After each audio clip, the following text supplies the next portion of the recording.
Abavip mwari muzi ko muri Amerika mu gihugu nk'igikomeye abantu bagera kuri 50% badafite n'amadolari 400 basevinze muri bank account. Ni ukuvuga ngo hagize ikintu kiba akazi kabo kagahagarara ntibabona amafaranga batabara muri emergencies.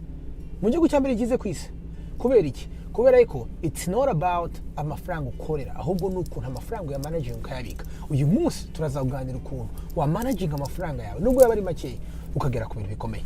Let's go.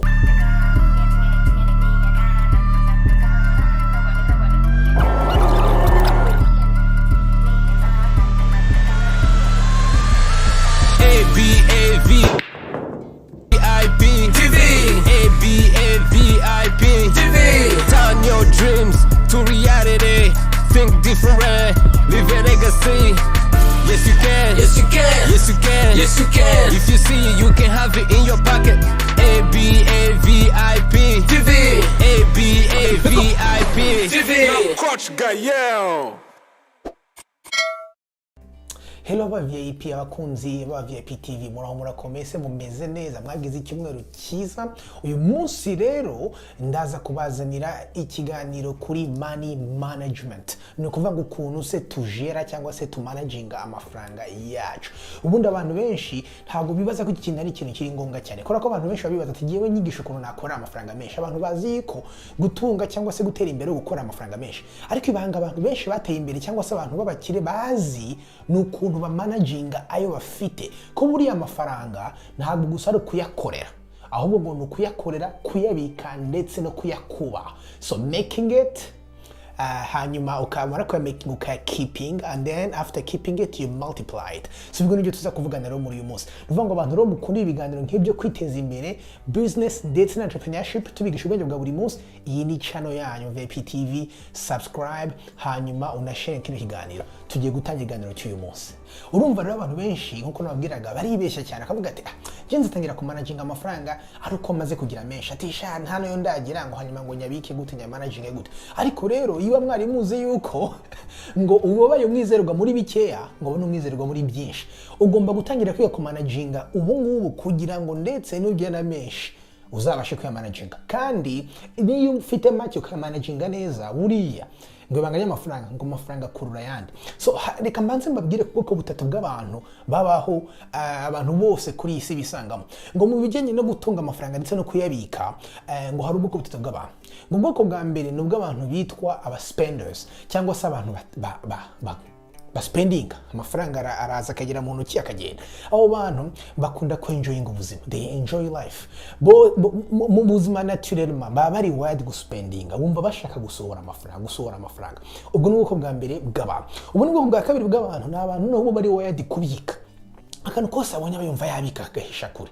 Abo ngabo bita savers. Mvango ni umuntu wese wumva security n'umunezero we aba yumva yabika. Atandukanye n'uwa mbere umunezero uri mu guspending ariko aba bakabiri umunezero uri mu kubika kumva yabika kumva arashaka gushira hano kure ndetse akaba yanakwibagiwe. Hakaba rero n'ubwoko bw'atatu bw'abantu bitwa givers. Abangaba rero ngo n'abantu batanga akantu kose afite yumva yaha ugasanga rimwe na rimwe yaratanze ndetse agashobora no kuba yakwibagirwa yuko afite icyo akeneye. So ni kuvuga ngo rero ubwoko butatu ni burimo abantu bose. So mu VIP uri mu buhe bwoko? So rero umva ukuntu rero abahanga mu kumanajinga amafaranga bavuga yuko si byiza kuba ubwoko bumwe cyangwa ubundi muri buno butatu. Ni byiza kugira characteristics zaho hose ko ari eshatu. Nuvuga ngo ubaye mu spenders cyane bibi kibazo nta kintu na kimwe uzasigara kandi ubaye mu giver najyo nta kintu uzasigara. Ariko none ubaye mu saver kabika kantu kose ubuzima ushobora kwibagirwa ko buryoshye. So uyu munsi rero turaza kuganira ku bintu ushobora gukora ugaspendinga amafaranga yawe ukamanajinga amafaranga yawe nk'abahanga ndetse ukabasha gutera imbere. So ariko rero cyambere ntushobora kumanajinga amafaranga yari yose utarasobanukirwa ikintu cyambere cyo kubaho ukabaho within cyangwa se below your means. Harimo abantu benshi usanga bakora amafaranga babwiza ukuri ntabwo ari about amafaranga ukorera. Ushobora kuvuga uti ikibazo mfite nuko ntarakora amafaranga menshi. Oya ikibazo si cyo.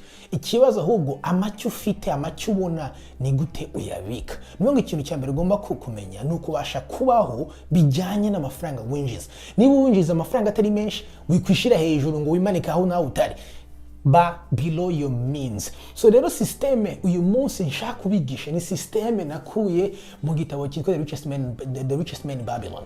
So iyi systeme yigisha uyu mugabo avuga ukuntu hari systeme abantu bose bazi, abantu bose batembera bavuga yitwa pay yourself first. Nango amafaranga yose ubonye ubanze wihembe bwa mbere, habanze va mu mafaranga yawe. So iyi systeme rero nayikozemo akaja system, niyo ngiye kubanza kubereka. So reka rero tugendere ku rugero rw'umuntu ukorera amadolari 1000 ku kwezi. Reka turebe umuntu ukora amadolari 1000 ku kwezi, reka turebe ukuntu amafaranga agomba kuyamanajinga. So nuvuga ngo amafaranga urayabonye avanya ukazi baraguhembye. So ikintu cya mbere ugomba kubanza gukora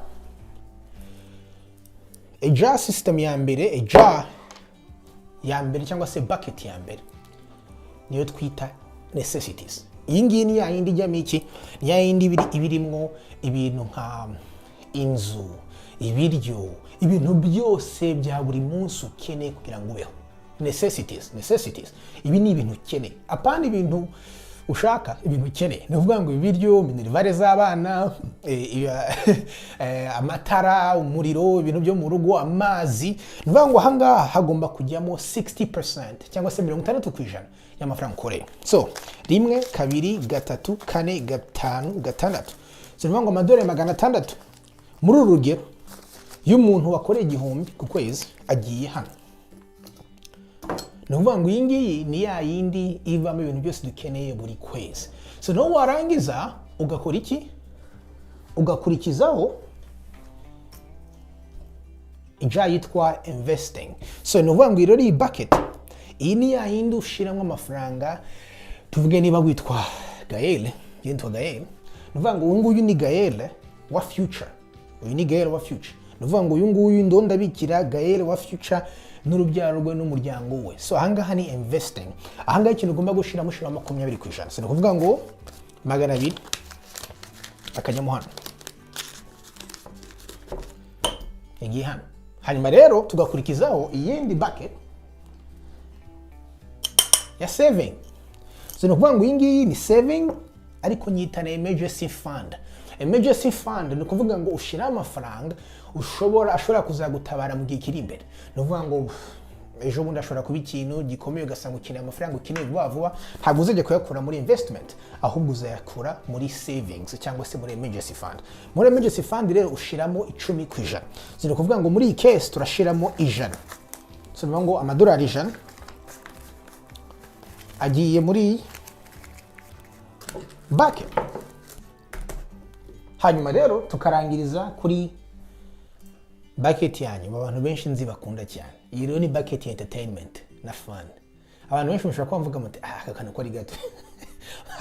Murabona impamvu nakagize gato kagomba kuba gato nyine. Anga karona ko kajyamo 10%. So ni kuvuga ngo 10%, amadolari 100 hano agiye hano muri entertainment. So ahangaha niho ukuramo ibintu nk'iki, kujya muri restaurant, kujya kunywa akantu, cyangwa se kuba wasuka ukajya muri vacation, cyangwa se yasaha ihenze ushaka kugura, cya kirato gihenze ushaka kugura, cyangwa se ya telefone igezweho ushaka kugura. Ibintu byose cyangwa gusohokana n'inshuti zawe, ibintu byose bya fun entertainment, cyangwa se ya Netflix ushaka kuzajya uri hano, ibiki byose biza hano bikava mu 10%.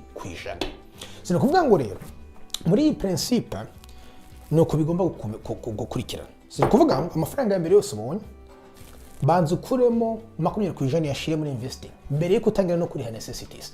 Niko igitabo gikora, kandi nanjye vraiment niko mbikora. Kubera iki? Kubera yuko bekenshi twege twigishijwe yuko urabanza ukariha ibi byose, warangiza sigaye ukayarya, hanyuma bazasagura ukabona ku investing. Oya, ukibona amafaranga banza ukuremo 20%, ubanze uyashire muri future. Ayangaya ni yawe ya future. Ntiwemerere umuntu w'uyu munsi ko yiba umuntu w'ejo. So ni ukuvuga ngo iyo uriye amafaranga ukayamara utarashira, umuntu w'uyu munsi abaye igisambo, agacura umuntu w'ejo, agacura umuryango wawe, agacura ndetse n'ikintu cyose ushobora gusigira your legacy. Hari igitabo nkunda cyane kivuga ngo umuntu mwiza ngo asiga umurage, ngo asigira ngo n'abana b'abana be. So this is how you do it. So ni ukuvuga ngo 20%, 60, 10, 10. So hanyuma rero iyo umaze gukora iyi system, amafaranga yose ari hano nyuma y'amezi 2, nyuma y'amezi 3, niyo yafashe ushobora kujya muri vacation muri Miami. nk'aba muririmbyi ukuntu yabiririmbye. So ni ukuvuga ngo so amafaranga yose ari hano ubu uzi ko aya ngaya ntuyakoraho nayo muri savings ashobora kuzagoboka bibaye ngombwa. Aya ngaya ubu uzi yuko arajya nyine muri ya muceri n'ibijumba n'ibishyimbo n'ibirayi na kawunga. Hanyuma aya ngaya nayo ni investing. Aya ngaya tuzayabika yaba amezi 6 yaba umwaka maze ko amafaranga agaragara turi icyo twayakoresha. Twashira se mu nzu, twashira mu kantu ushobora kugura aka business ukaba watangiza aka business, twashira se muri stock market agatangira akatwungurukira inyungu. Aya ngaya ni investment. Nuko nguko abantu bose batera imbere bamanajinga amafaranga yabo, baba bazi aho urufaranga rwabo rwose ruri kandi bakarutegeka. Iyo ubonye umukire ari mu bwato ukabona umucye akora ibintu byose birabihenze aba yavanye hano. Wibuke yuko ikorera mu 10 by'amadolari 10% yaba ari 1000 cy'amadolari. Ziri kuvuga ngo uko of course amafaranga baziyongera ukorera ni nako amafaranga ya hano muri entertainment aziyongera, ariko till now niba ukorera 1000 ntukarenza 100. So this is how you manage money. Akandi kantu kakabanga nuko ibi birashoboka cyane ko bikora self automation muri bank. Ushobora kujya muri bank wabwira uti sasa ngenda shaka mufungurire konte enye ziri linked kuri one bank account yanjye. Amafaranga azajya yinjira muri iyo imwe main 60% ndashaka azajya hano muri konti imwe, 20% azajya mu yindi, 10% ajya mu yindi, 10% ajya mu yindi. Birabikora. So nuvuga ko amafaranga avuye kuri pay stub cyangwa se kuri paycheck akajya muri ayo ma bank account neza uko wabiteganije utanabitekereje. Hanyuma ukazajya usanga mu myaka ingahe ya mafaranga ya account niyi byarakuze. Nubwo iyi ngiyi ihora igenda buri kwezi ko ari ibintu ukeneye, ariko iyi ni bikagenda bikura over time. Ndababwiza ukuri iki ni ikintu gikomeye. Ndangiza, abantu benshi bazi ko amafaranga agira akazi kamwe. Nivuga ngo gira akazi ko kugura ibintu gusa cyangwa se akazi ko kugura ibintu dushaka tukabiri uyu munsi. Ngo abahanga bazi ko amafaranga agira ubuzi bubiri. Nivuga ngo gira akazi ko kugura ibintu n'akazi ko kuba yakugoboka mu gihe kiri imbere cyangwa se akaba yaguprotectinga mu gihe kiri imbere. Abo ni abantu babika. Hanyuma rero ngo abandi b'abahanga no birenze ubwenge bo bazi ko akazi amafaranga agira akazi gatatu. Aragura ibintu akaguprotectinga mu gihe kiri imbere, ariko ashobora no kugira gute akorera n'ayandi, amafaranga azana ayandi. Abo ni abantu b'investing. Hanyuma rero ngo bandi rero b'abahanga birenze ngo bongeraho n'akazi ka kane k'amafaranga ngo baranatanga bagafasha abandi.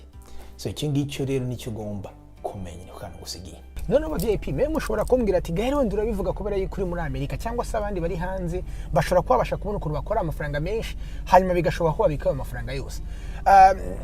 Cyangwa se n'undi ushobora kuba muri Amerika ashobora kuvuga ati jewe sinabasha kubaho kuri ayo mafaranga 60%. Byashoboka gute ko nabika amafaranga nabeshwaho na 60% hama nkabika yose asigaye? Reka mubwire, hari story y'umuntu witwa Sir John Templeton. Uyu nguyu ni umubillionaire watangiriye mwoka byaramwe ku mafaranga make cyane, nta mafaranga akoreraga ariko yaje gupfa umubillionaire. Ukuntu yabikoze, ukuntu yakoze iyi system yajaga atungwa na 99% y'amafaranga yose akore, kubera amafaranga yabaga yakoraga bari make, akabika 1% gusa. Ariko yaje gusaza asigaye yabeshwaho na 1% aka investinga 99%. Kubera iki? Mwebwe mushaka kumuvuga muti dukora amafaranga make, nta kuntu nabaho kuri 60% cyangwa 60% yankorera. Icyangombwa sa amafaranga ukorera, icyangombwa ni habit. Iyi habit kubikujyamo kamenya uti amafaranga yose mbonye ni byaba ari 100 cyangwa se 100 by'amanyarwanda cyangwa by'amarundi. Reka sinyamare yose niyo nabika 1%, 1% yayo nkashira ku ruhande kugira ngo ntangire ndebe ejo hazaza. Icyo nicyo kintu ushaka musigana muri iyi video. Nimwibaze ngo ntabwo nabasha kubeshwaho na 60%, none ibi ntabwo ari ibyo ngereka bivemo. Oya, the habit, iyo habit cyangwa se icyo kintu kikujyamo cyo kumenya gushira udufaranga ku ruhande kuriya, cyo cyangwa kuruta amafaranga ubitse kwangana. Hama rero VIP murabizi ko abantu mubana nanjye kugeza ku musozo ngomba kubaha akabonus. Akabonus rero uyu munsi mbaha, nimutekereze ko mwamungana kose gutangira gutekereza kuri retirement yanyu.